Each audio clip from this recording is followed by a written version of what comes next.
Hi guys, I'm so tired this week.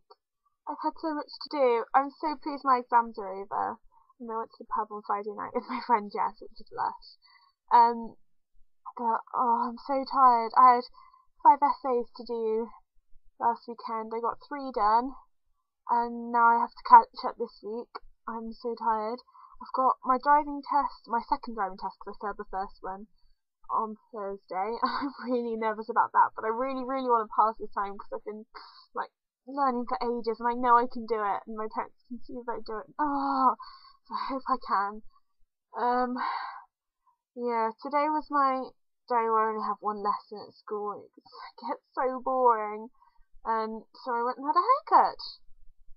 I haven't decided if I like it or not yet because it's just, I don't know, I was brushing my hair earlier and it just felt really strange not to have all that to brush.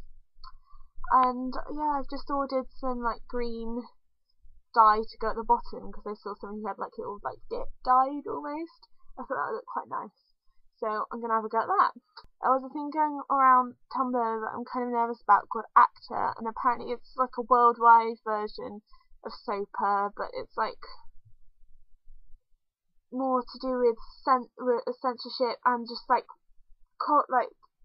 keeping hold of all of your usage statistics, where you've been, all your history and your IP addresses, just keeping them, just to well, it's actually under keeping children in check, but it's quite obviously things for copyright. And the problem I have with this is that the people are scared of, well, the government and the companies are scared of us under false reasons, really. It's false fear-mongering, because it's all to do with them saying that they're losing out on money because people are file sharing and things like that, and it's not necessarily the case.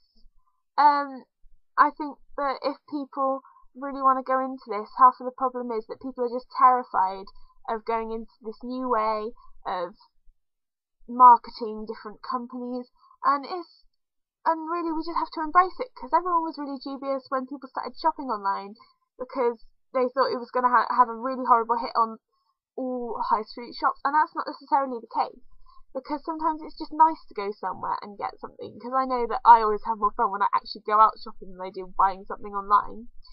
And so you have to get a good balance.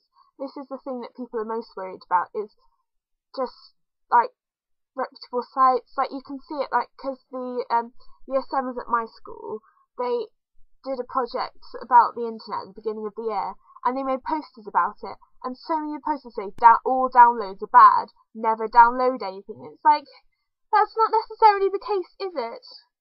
Really? I mean, you can go to iTunes, you go to Amazon, you can get perfectly reasonable downloads for a fair price. The artists might dispute that, but you can get them for the legitimate price that you pay, and there's no problem in that. But what I have a problem with the people going on about how bad file sharing is, what you talked about a DVD and you gave someone the DVD to watch, I wouldn't call that copyright infringement. I wouldn't think the authorities would be called in to, shut it all down, penalise me, whatever. But if I've bought a download and then I said to a friend, I've sort of given it to a friend, send it to them, all of a sudden that's not allowed. I'm finding it really hard to see why those things are such a problem. I think half of it has to do with the fact that people are nervous about all the fact that we're sharing everything, and that it's in plain daylight, that because it's in plain daylight it sort of undermines the authorities, whereas if you doing it one friend to another, it's very much a quiet thing. So that's my view on it. If any of you would like to butt in with any, if you have your own theories or whatever, I would really like to hear them. I think this is a really interesting topic. If you think I've got anything wrong, then please let me know. Okay, see you guys.